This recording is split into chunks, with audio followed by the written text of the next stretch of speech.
I have told this story only once to the young cantors in my charge, and I told it badly. I was too close to it. The words came out in the wrong order, the arrival first, then the silence before it, then the prayer, as if I could not bear to make them wait for the part that mattered. The young cantors listened with the careful stillness they are trained to show their superiors, and when I finished, one of them asked me, very quietly, whether the humans had understood what the Song of Threshold meant. I told her I did not know. I have never stopped thinking about that answer. I will try to tell it properly now, from the beginning. The Velshari do not send distress signals.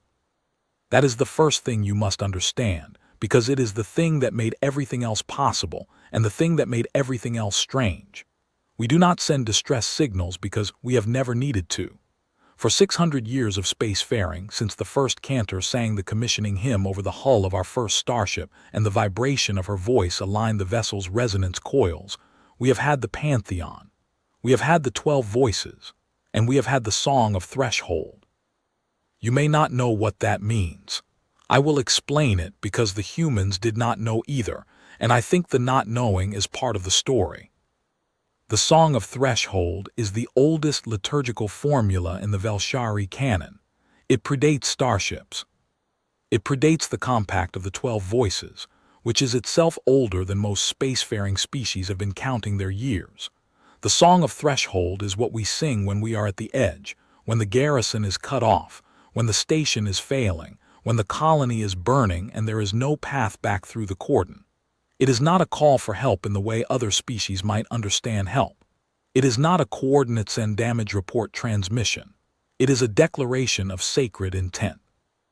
It says we have reached the place where we cannot carry this alone.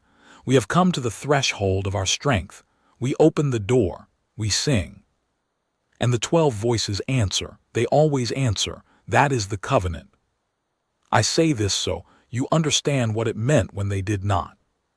The Drevhallen Compact had placed our sanctuary station, Orvaan Thresh, under cordon on the 41st day of the 3rd cycle of that year. The reasons were political and ancient, and I will not recount them here. They have been argued in council records for 30 years since, and I have no desire to add to that argument. What matters is the cordon.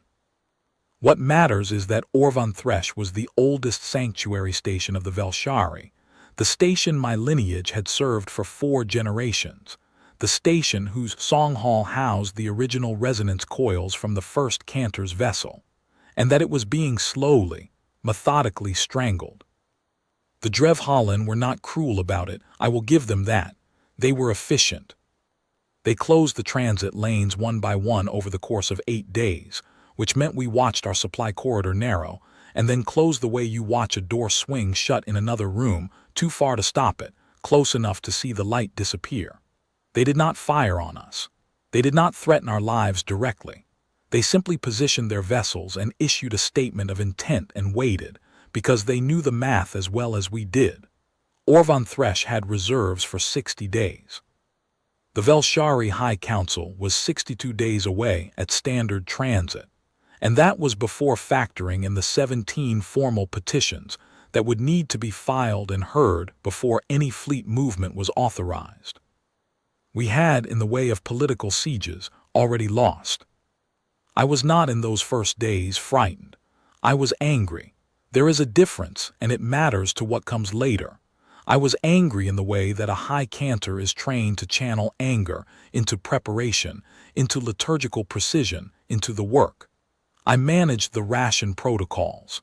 I coordinated with engineer delegate Vel Thasari on the station's structural priorities. I held the dawn resonance and the dusk resonance and the mid-cycle resonance, because ceremony is not decoration, and the people of Orvaan Thresh needed, above everything, to know that the shape of their days was intact.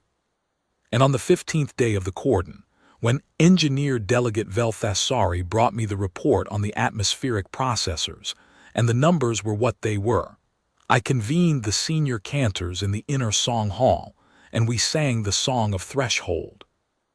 I will not try to describe it to you in terms that would make sense outside our liturgy.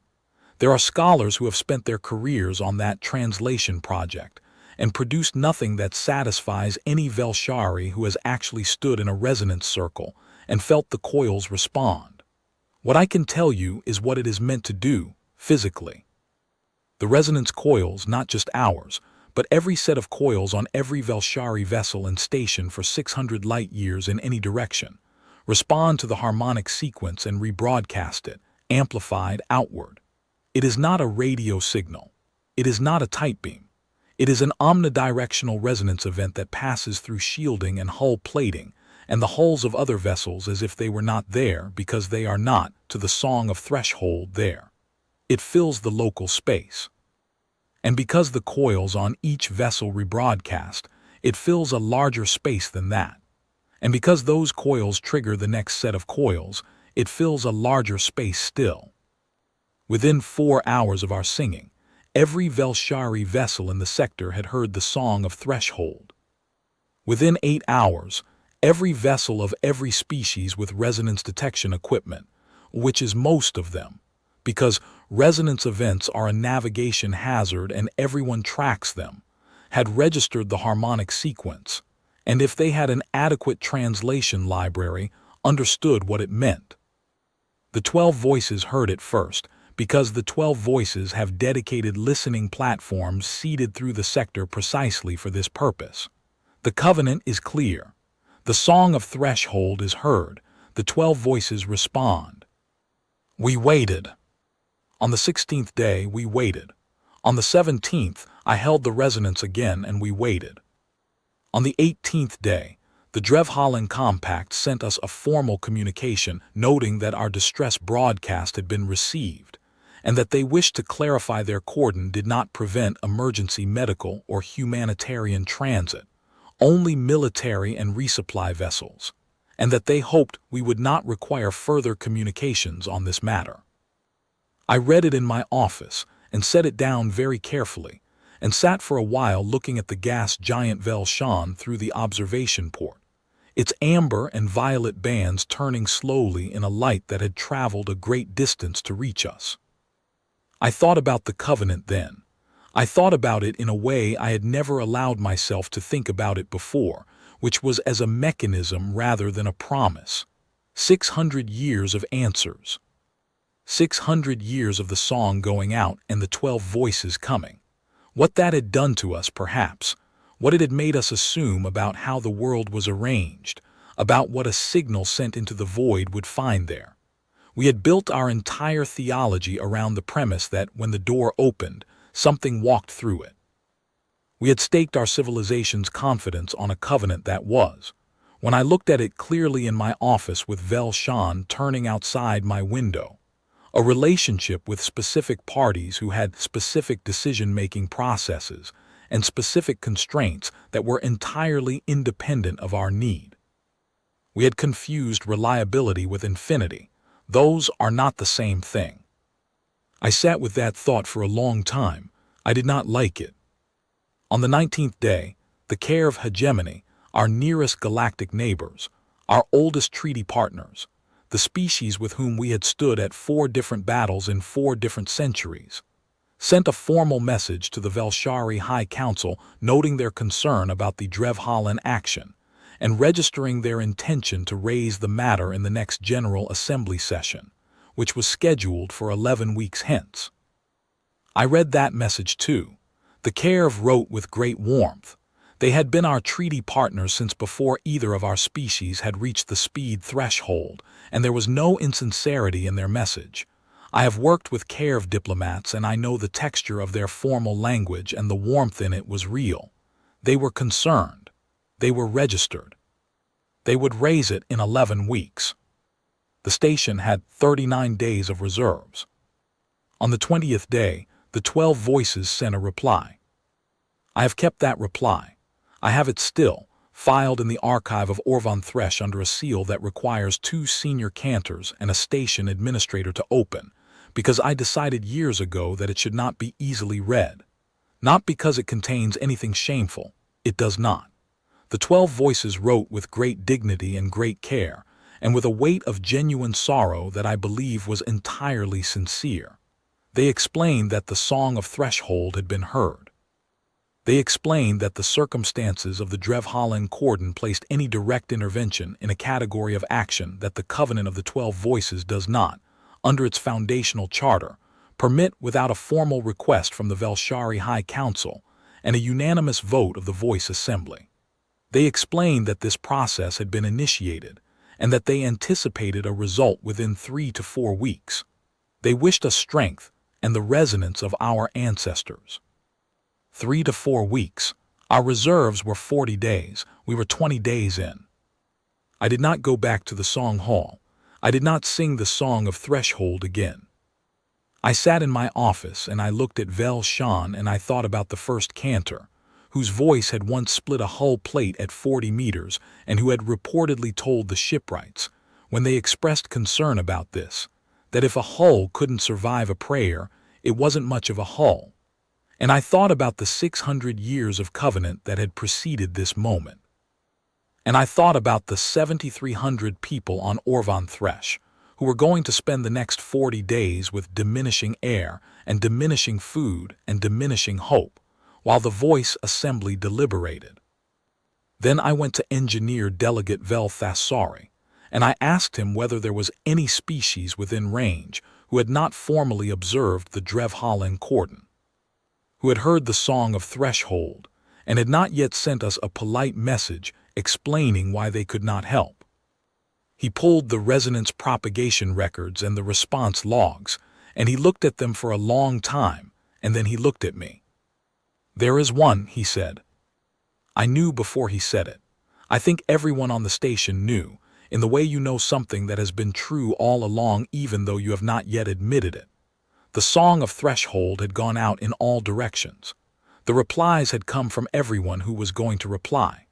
And the one species that had the range, the capability, and the notable silence was the species we had never once, in 600 years of spacefaring, thought to call the humans. I want to be careful here because what I am about to tell you requires honesty, and the honest version is not flattering to me or to the Velshari. We had not thought to call the humans because we did not think of humans as a species one called. This is not the same as saying we thought them lesser. We did not precisely think of them at all. They were new. They were loud. They were energetic in the way of young species and enthusiastic in a fashion that the Velshari, whose liturgical culture values precision and stillness, found somewhat wearing. They had achieved faster-than-light travel quite recently, in the galactic sense of recently, and they had done it in a way that struck most senior species as unnecessarily aggressive, ramming their own ships through experimental jump points to see if they survived, which several of them had not, and iterating from there. This approach to engineering problems was not, in the view of most civilizations with any history, the approach of a species you called when something important was at stake. They had also been involved in 3 border incidents with the Drevhallen Compact in the preceding decade, which meant that a human response to our song of threshold, if the humans were even paying attention, might complicate rather than resolve our situation. I said most of this to Engineer Delegate Vel Thasari. He said, "Yes, High Cantor, and our reserves are 39 days." I thought about the first cantor and her hull plate. I thought about the 12 voices and their 3 to 4 weeks. "Find me the human diplomatic frequency," I said, "not the distress frequency, the diplomatic one." He found it. I drafted the message myself and I read it 4 times before I sent it, and each time I read it I changed something, because I could not find the words that were both honest and dignified, and I kept choosing dignity over honesty until the 4th draft, when I made myself choose honesty. The message I sent said, in substance, "Orvaan Thresh is under Drevhallen cordon. Our reserves are 39 days. The Velshari High Council and the 12 voices are engaged in formal processes that will resolve this situation in approximately 8 to 11 weeks. We are therefore transmitting this message to the Earth Expeditionary Service because you are within response range and you have not yet replied to our resonance event, and we do not know whether that means you did not receive it or whether you do not yet know what it means. We are asking for assistance. We understand if you cannot provide it." The last sentence I argued with myself about for some time before I left it in.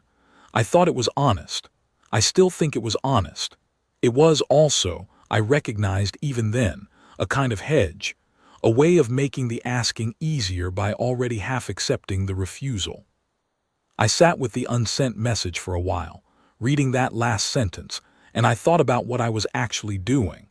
I was asking a young species, a species whose approach to engineering involved repeated voluntary destruction of their own vessels, for help with something that the 12 voices, the Cerv, and every other civilized party had found too complicated to address immediately.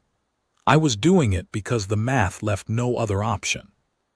And I was softening the ask so that if they said no, I could tell myself I had expected the no.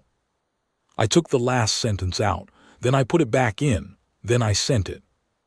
The reply came 7 hours later. It was not a long reply. I want to be clear about this because later, when I have tried to describe the humans to people who have not met them, the brevity of the reply is one of the things I keep coming back to. The formal processes of every other species I have dealt with involve extensive preamble. There is context setting. There is the establishment of goodwill and mutual understanding. There are expressions of concern and solidarity. The 12 voices reply to the Song of Threshold ran to 1,100 words, and most of it was context. The reply from the Earth Expeditionary Service ran to 41 words. It said, "Message received and understood. ESV Cormorant en route to your position. ETA 14 hours. We will hail you on approach. Please have docking clearance ready for a vessel of the Cormorant's class. Commander A. Vesper, ESV Cormorant." I read it twice. I counted the words because I thought I might have missed something. 41. I called Engineer Delegate Vel Thassari at what was, for him, the middle of his sleep cycle, and I read it to him, and there was a silence on the channel, and then he said, 14 hours. "Yes," I said. Another silence. "Should I prepare a berth?" "Yes," I said, "the southern ring, and tell no one yet. I need to think." The thinking I did was mostly about the Drevhallen Compact, because the Drevhallen were the immediate problem, and the humans arriving in 14 hours were. I did not know what they were, yet. If the Drevhallen Compact chose to interpret a human vessel breaking their cordon as a hostile act, the situation would go from a siege with a political resolution timeline to something else entirely. The humans had border incidents in their history with the Drevhallen. The ESV Cormorant was a warship. I had looked it up by then. A Sentinel-class frigate, which I did not know much about but which the records indicated was armed. One armed human warship against the Drevhallen cordon of 6 vessels was not, on paper, encouraging. I spent 3 of those 14 hours researching the Earth Expeditionary Service, because I had suddenly become interested in what kind of entity had just replied to me in 41 words. What I found was both reassuring and disquieting in equal measure. The EES was the relief and response arm of the human government, which apparently maintained standing orders to respond to any registered distress signal within operational range, regardless of the political situation around the distressed party. I found records of 11 previous operations, none involving the Velshari, none involving this sector. I found a policy document that described the EES's operational philosophy in language I read 3 times, because it was so different from anything I was accustomed to. The document said, in its first paragraph, something to the effect that the EES existed on the premise that the complexity of a political situation was not a reason to delay humanitarian response, and that delay for diplomatic reasons was itself a political choice, with consequences that the EES was not authorized to make. It was signed by someone called the Secretary of Relief, and it had been in effect for 40 years. I found this document and I thought, they built a branch of their government specifically to prevent the thing that has just happened to us from mattering. The disquieting part was everything else. The EES operated under rules of engagement that I, from the outside, found difficult to parse precisely. It was a relief organization that carried weapons. It was a military unit that was specifically forbidden from initiating hostilities.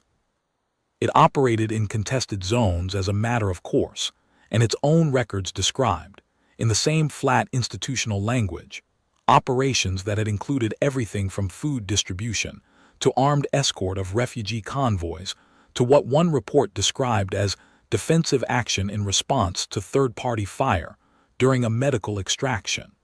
The Sentinel-class frigate was listed as the EES's standard vessel for contested zone operations.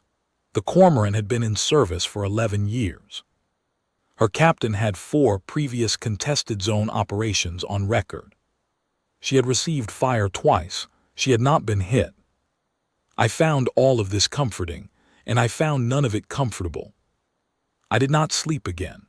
I watched the docking telemetry and the sensor array and the long, slow turning of Velshan, and at the 4-hour mark I called my senior cantors and told them what was coming. The younger ones had questions I couldn't answer. Cantor Serevha, who had been in service for 30 years and had a face that I had never once seen express surprise, looked at me across the resonance table and said quietly, "The humans." "Yes." You sang the threshold song, and the humans answered. I sent a follow-up message, but yes. She was quiet for a moment. Will they know not to walk in the resonance circles? I did not know. I said I did not know. I'll put markers down, she said, and went to do it. The ESV Cormorant hailed us at the 2-hour mark, as promised. The voice on the channel was flat and professional, and the communications officer gave me a precise ETA, a list of personnel they were bringing aboard, a medical assessment request, and an engineering assessment request in that order, and asked if I had anything to add. I said the docking berth was ready. She said thank you and closed the channel.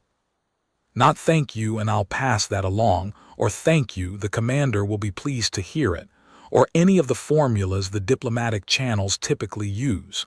Just thank you. Channel closed. I went to the observation deck that overlooks the southern ring, and I watched the space where the Cormorant would emerge from the Drevhallen cordon line. The Drevhallen moved when they saw her. I want you to understand what I mean by that, not that they attacked, and not that they fled, but that the 6 Drevhallen vessels, which had been sitting in their cordon positions with the patient confidence of a species that knows the math is in its favor, reorganized. 2 of them shifted toward the Cormorant's approach vector. The Cormorant did not alter course. There was a period of approximately 40 minutes in which I stood on the observation deck and watched the sensor display and understood that something was happening on frequencies I couldn't see, communications, positioning, whatever it is that military vessels do when they are deciding what the situation is. I learned later that the Cormorant had broadcast a standard Earth Expeditionary Service relief operation notification on the open frequency, which meant every vessel in sensor range, including the Drevhallen, had received it. The notification said, in the calm institutional language of a species that has apparently decided this is how emergencies should be communicated. EES relief operation underway, Orvaan Thresh. Humanitarian cordon access requested per Interstellar Relief Convention Article 7. This vessel is non-aggressive. We will be docking to render aid. The Drevhallen Compact, I was told later, spent 31 minutes composing their response. Their response said that they acknowledged the Earth Expeditionary Service's notification, but maintained the cordon was a legitimate political action, and that any vessel seeking to pass should request formal clearance through the appropriate. The Cormorant had already docked.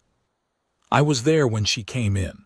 I want to get this exactly right because I have told it in the clumsy backwards order before and I want to tell it the right way this time. The ship came in slowly, which surprised me. I expected, given everything, some kind of urgency. She came in with the careful precision of a vessel whose pilot is doing the job correctly and sees no reason to do it otherwise.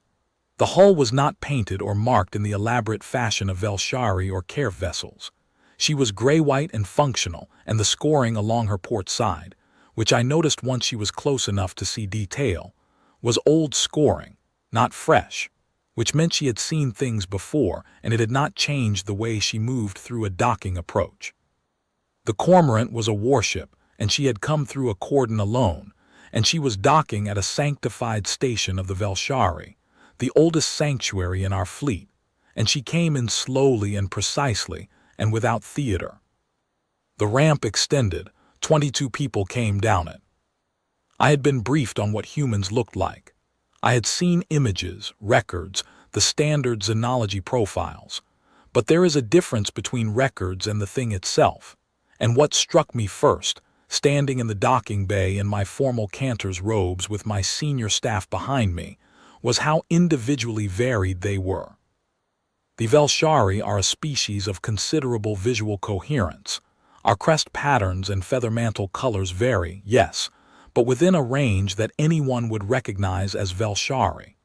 These 22 humans were different from each other in ways that made me wonder briefly if they were different subspecies. Different heights, different colorings, faces shaped differently, moving differently. One of them was very young, and one of them had hair the color of old bone, and the one at the front of the group, who I understood from her position and posture to be Commander Vesper, was a solid, medium-height person with dark skin and close-cropped hair, and an expression that I could not yet read. She crossed the bay and stopped in front of me and held out her hand. I knew about handshakes. I took her hand. Her grip was firm and brief. "Commander Vesper," she said, "thank you for having the berth ready. Is there a good place to talk?" I had prepared the reception chamber. She looked at it once, noted the resonance circle markers that Cantor Serevha had placed, and chose a table on the far side of the room where no markers were. She sat down and opened a data tablet and did not wait for me to speak first. "I've read your technical reports as far as we could get them. You sent a good summary. Atmospheric processors first because that's the hard clock. My engineers are going to need to tour your processing deck within the hour. Medical, I have a trauma surgeon and 4 medics. I need a count of your injured and a status on your medical bay. Structural, my engineering assessment says the north strut is the concern.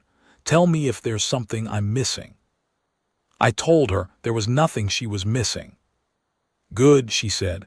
"Then let's talk about the Drevhallen." I told her what I knew about the cordon, the political timeline, the compact's stated position. She listened without interrupting. When I finished, she asked 3 questions. How long had the current Drevhallen diplomatic formation been in place? What was the nature of the treaty between the Velshari and the Care of hegemony that had been referenced in the public record? And did the Drevhallen have any precedent for backing down from a cordon when a third party inserted itself? I answered what I could. She made notes. She did not ask, as I had privately expected her to ask, whether the situation was worth the risk to her vessel. She did not ask what the Velshari would provide in return. She did not frame any of her questions in terms of what the EES stood to gain from the operation. Later I thought about this, and I thought, they have built a government agency on the premise that those are not the right questions to ask, and they have apparently trained their people not to ask them. "The Cormorant isn't going anywhere," she said. "We'll hold position until your supply corridor is re-established or until the political situation resolves. My crew has done this before. You don't need to worry about the Drevhallen while we're here." I looked at her for a moment. The claim was simple and specific, and she said it the way she had said everything else, without escalation, without drama, as if it were a point of planning rather than a commitment that required courage to make. "You are one ship," I said, "not a challenge, a concern." "I know," she said, "it's usually enough." I do not know, looking back, whether I believed her in that moment or whether I was simply too tired and too relieved to examine the claim carefully. What I know is that I led her engineers to the atmospheric processing deck, and that the human engineers, 4 of them, moved through the station's service corridors with a focus and efficiency that my own engineering staff described afterward as almost rude in its single-mindedness, and that they had the primary processor running again in 2.5 hours. A repair that our own engineers had assessed as a 3-day job because of the component sourcing problem, and which the humans solved by pulling components from the cormorant's own reserves, which they did without being asked and without noting, until engineer delegate Vel Thasari mentioned it later, that they had just left themselves short on those components. I want to describe this moment more carefully than I usually do, because I think it is one of the things I have most often glossed past in the telling. The components they stripped from the cormorant's own systems were not surplus. They were primary use parts, and removing them meant the cormorant was running reduced on 2 of her secondary environmental systems for the duration of her stay at Orvaan Thresh. I did not know this at the time. I found out when engineer delegate Vel Thasori's counterpart, a human engineer named Caldwell, was briefing our staff on the processor repair and mentioned it in passing. Mentioned it the way you mention that you used the spare tire from your vehicle, as a thing that happened and will require a follow-up, but is not in itself remarkable. Caldwell said something like, "We've pulled our secondary reserves for the processor coupling, so if anyone has a compatible Class 3 atmospheric fitting in your salvage stores, that would help us backfill." Said it to the room. Said it without emphasis. One of our junior engineers found a compatible fitting in a supply locker that had not been opened in 3 cycles. Caldwell said thank you and installed it in 40 minutes. The cormorant's secondary environmental systems were restored. The matter was never raised again. I asked Commander Vesper about this later, about the components, about stripping reserves from her own ship to repair ours. She said, "We can get more. You needed them now." I did not have an answer for that. I thanked her. "You're welcome," she said, and went back to her operations. The medical team worked for 9 hours straight on the first day. I walked the medical bay twice during that time, and what I saw was, I do not have the right word in any language I speak for what I saw. The humans worked carefully and quietly, and they spoke to the Velshari patients in a register I would describe as professional gentleness, which is a combination I would not have expected from what I had known of humans before. They worked around our physiology with reference documents they had clearly compiled en route. I saw one of the medics, a young one, checking a tablet between procedures, not because she was uncertain but because she was being careful. She would check the document, look at the patient, proceed. Check the document, look at the patient, proceed. It was the motion of someone who understands they are working in an unfamiliar system and does not consider that fact an obstacle. I watched the trauma surgeon, a tall, thin human with very still hands, work for 40 minutes on a station engineer whose masked injury had been beyond our medical bay's capacity to address. The surgeon's hands did not shake. The engineer lived. In the evening of the first day, I sat in my office and I tried to write a report for the Velshari High Council. I wrote several versions. The factual parts were straightforward. The cormorant had arrived. The atmospheric processors were running. The medical team was working. The Drevhallen had not escalated. The part I kept writing and discarding was the part about what it felt like to watch them work. I could not find the right framing. They were precise. The Velshari value precision. We understand it. We can describe it. They were competent. That is not a difficult thing to say. They were efficient in a way that occasionally felt jarring to watch, because efficiency in the Velshari tradition is always balanced against ceremony, and the humans had no ceremony at all. They moved through the station as if the station were simply a series of problems to solve, and some of the problems were mechanical, and some were biological, and all of them were, in the view of the humans, solvable. I did not know whether to find this inspiring or diminishing. I decided, sitting in my office on the first night of the cormorant's visit, that the distinction was irrelevant. Our processors were running. Our engineer was alive. The Drevhallen had not escalated. On the second day, I asked Commander Vesper if she needed anything. She asked for access to the North Strut assessment records, and whether the water recyclers in Crew Ring 3 were always making that particular noise or if that was new. I said they were always making that noise. She made a note, and that afternoon 2 of her engineers went to Crew Ring 3 and fixed the water recyclers, which we had accepted as background noise for so long that I had entirely forgotten they were broken. That was the moment, if I am honest, that I began to understand something I had not understood before. The water recyclers were not part of anyone's emergency. They were not on any priority list. No one had sent a distress signal about the water recyclers in Crew Ring 3. The humans fixed them because they walked past them and heard the noise, and it was a noise that, in their assessment, should not be there. I thought about that for a long time. I thought about what it meant to move through a space and simply fix the things that were wrong in it, not because you were asked and not because they were on the list, but because they were wrong and you had the knowledge to make them right, and so you did.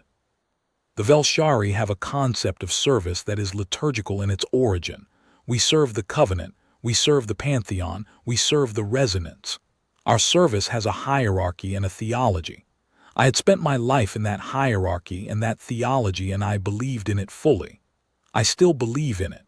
But standing in Crew Ring 3 looking at the repaired recyclers, I thought about a different kind of service.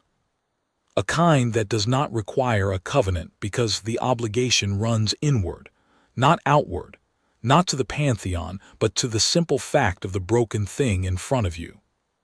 I found that concept both humbling and, after some time, clarifying.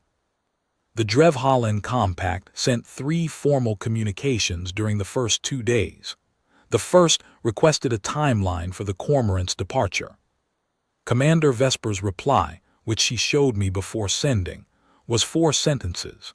It acknowledged receipt, noted that the EES humanitarian operation was ongoing, stated that the cormorant's departure was contingent on the re-establishment of Orvaan Thresh's supply corridor, and asked if the Drevhallen would like to discuss terms. I read it and thought about the 1,100-word reply from the 12 voices and the 4-sentence reply from Commander Vesper and the specific quality of restraint in the latter. She was not being curt. She was being precise. There was a difference, and I was beginning to understand it. The second communication from the Drevhallen was longer and considerably more heated. It described the cormorant's presence as provocative, and the EES's stated justification under the Interstellar Relief Convention as legally contested, and demanded a withdrawal timeline within 48 hours.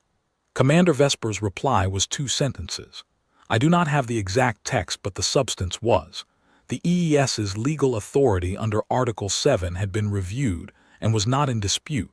The cormorant would depart when the humanitarian situation was resolved. That was all. 2 sentences to the Drevhallen, Compact's 400 words. I was present for the third communication. A new voice on the channel, senior, careful, the tone of someone who has been sent to assess rather than escalate. The Drevhallen senior diplomat asked first whether there was a format in which both parties could discuss a mutually acceptable resolution to the current impasse. Commander Vesper said, "Yes, anytime you are ready." The diplomat asked whether the EES would be willing to participate in a joint Velshari and Drevhallen arbitration process if such a process could be initiated. Commander Vesper said, "The EES's role is humanitarian, not political, but we would note our presence to the arbitration record and confirm the station's status as operational and supplied." The diplomat was quiet for a moment, and I heard in that silence something I recognized: the sound of a calculation being revised. On the morning of the 4th day, the Drevhallen Compact announced a suspension of the cordon pending Velshari High Council arbitration. 3 hours later, the first supply shuttle arrived. I stood in the docking bay and watched it come in, and I did not entirely trust what I was feeling, because the feeling was too complicated for the moment, and the moment required me to be practical. There were resupply protocols to manage. There were people to tell. There was a great deal of work. I did all of it. And that evening, after the resonance had been held and the station had been fed, and the medical team had cleared its last acute case, an engineer delegate Vel Thasari had given me a status report that contained, for the first time in 30 days, no emergencies. I allowed myself to go to the Song Hall and sit. The Song Hall of Orvaan Thresh is the oldest space I know. The resonance coils in the floor are original. 600 years of harmonics have sunk into them, and the stone and the metal both. And if you sit quietly in the center of the room and breathe evenly, you can feel it. That slow, deep pulse that is not quite sound and not quite vibration, but something in between. The first cantor stood here. The second cantor, who is recorded as having a voice of such precision that she could hold a resonance note for 11 minutes without breath pause, stood here.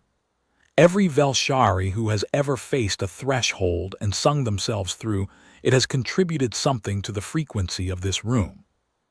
I sat there for a long time. I was not praying exactly. I was listening.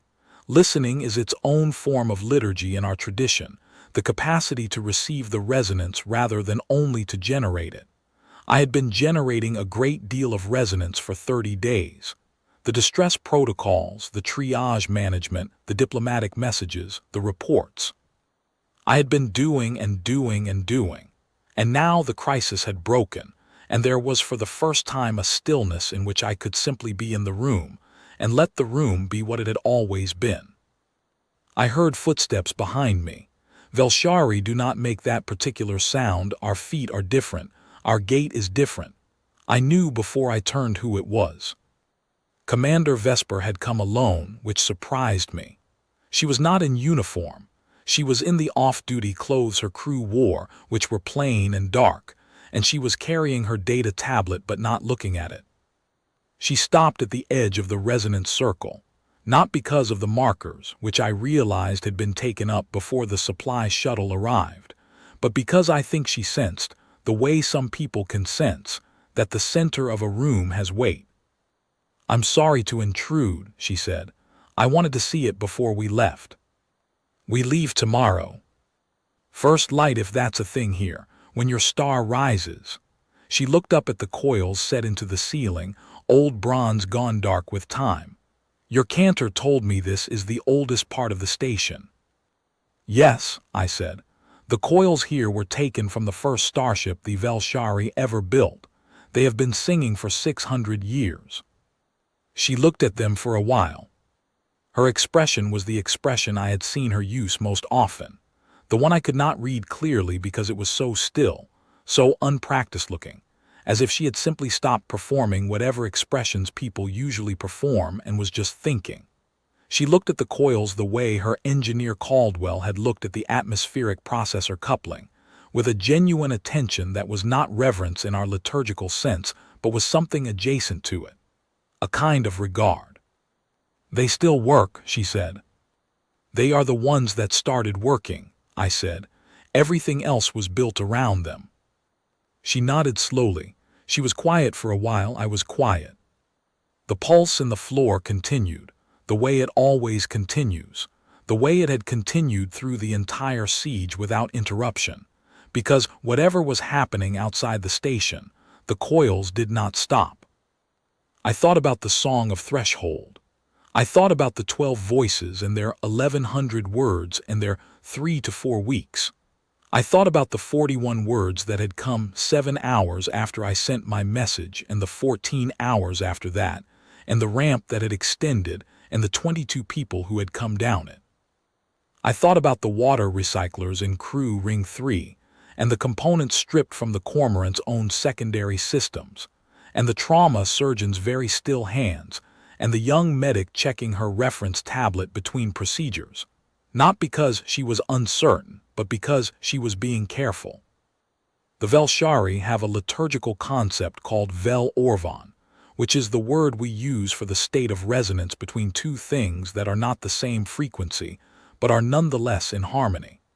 It is considered one of the higher expressions of the divine, that two unlike things can exist in the same space, and not diminish each other and not require each other to change.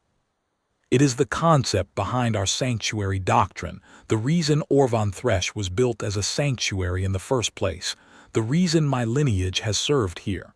Vel Orvaan, not the same note, the same song. I had spent 30 days waiting for the 12 voices to answer. The 12 voices are our own, they speak our frequency, they know our liturgy, they can recite the song of threshold and understand every word of it. And they had not come. Commander Vesper did not know the song of threshold. She could not have felt the resonance under the floor, or if she had felt something, she would not have known what it was. She had arrived with 41 words and 22 people, and she had fixed our atmospheric processors and our water recyclers, and she had sat across the table from the Drevhallen, and she had not moved. I looked at her standing at the edge of the resonance circle looking up at 600-year-old coils, and I thought, Vel Orvaan, not the same note, not even close to the same note, but something. Commander, I said. She looked at me.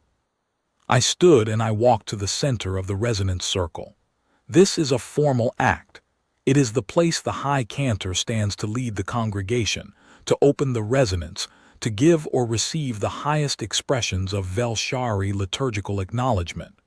It is not a casual position. I stood there and I let the pulse come up through my feet, and I raised my hands in the gesture of completed threshold, both palms outward, crest fully raised, which for a Velshari of my age and coloration is not a subtle display, and I sang 4 notes. 4 notes is the acknowledgement of sanctuary given. It is what the station sings for those who have protected it. In 600 years of Orvaan Thresh's history, it has been sung for the 12 voices, for our own fleet commanders, for the 2 allied species who stood with us in the second border crisis. It has never been sung for a human. Commander Vesper did not know any of this. She stood at the edge of the circle with her data tablet under her arm, and she watched me with that still, unperformed face, and the 4 notes went out into the room, and the coils received them, and the resonance rose in the way it rises when something true is sung in this room. A fullness in the air that is not quite sound, a deepening of the pulse in the floor, something that cannot be measured but can be felt if you are paying attention. I do not know whether she felt it. I think she might have felt something. Her posture changed, a small change, a settling, as if she had been expecting noise and received instead a kind of quiet. When the resonance settled, she was still for a moment.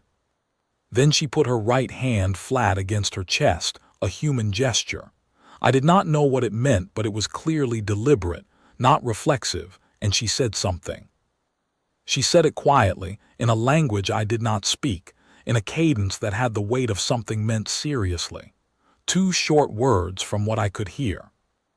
I do not know what she said. I asked later whether her communications officer could tell me. The communications officer looked at me with an expression I also could not read and said she would check the personal channel logs and get back to me. She sent me a note 3 days later that said the phrase had not been recorded and that she was sorry, she couldn't help me. The mystery of those 2 words has stayed with me longer than almost anything else from that time. Longer than the relief, longer than the anger that preceded it. I have imagined many things they might have been. Duty fulfilled, thank you, I hear you. Something private with nothing to do with us at all. Something that was precisely what those 4 notes called for in a language I will never speak. Vel Orvaan, in some translation I cannot make from one frequency to another. I do not know, I have never known. The cormorant left the next morning when the star rose. I was at the observation deck and I watched her go. She pulled out of the southern ring with the same careful precision with which she had arrived, and she moved through the Drevhallen positions, which had pulled back by then, to something that could only be described as respectful distance, and she gathered speed and she was gone.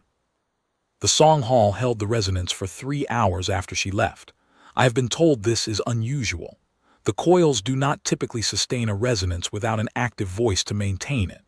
I have also been told, by a younger cantor who was there and paying attention to the frequency, that the note the room held was not quite the standard resonance pitch. that it was close and harmonically compatible, but different, as if the room were remembering something that had been in it briefly and was now gone. Not the same note, the same song. The formal record of that period is, as I said, extensive. The Velshari High Council did eventually convene, and the Drevhallen matter was arbitrated, and there are 40 years of documentation from that process in the public archive. The Earth Expeditionary Service filed their own record, which is terse in the way of all their documents, and which describes the operation in language that makes it sound approximately as interesting as a maintenance run.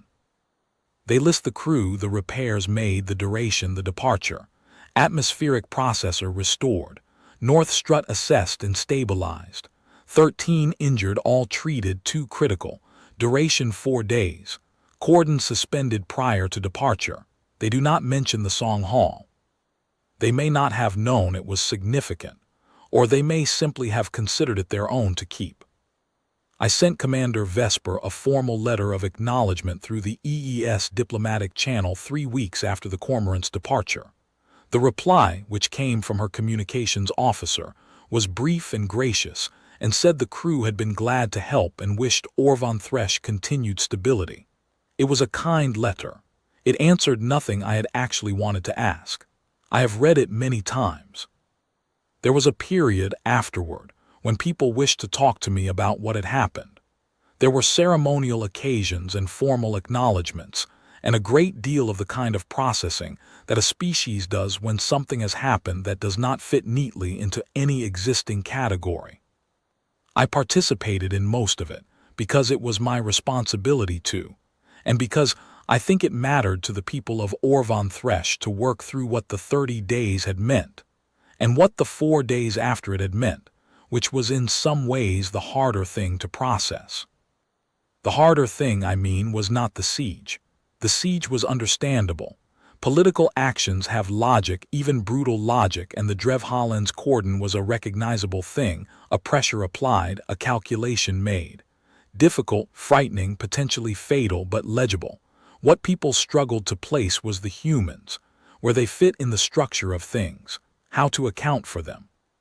What category of being moves through a cordon because you are in distress and strips components from their own ship, because you need them and fixes your water recyclers, because the noise is wrong, and then files a maintenance report about it afterward as if that is the natural shape of things.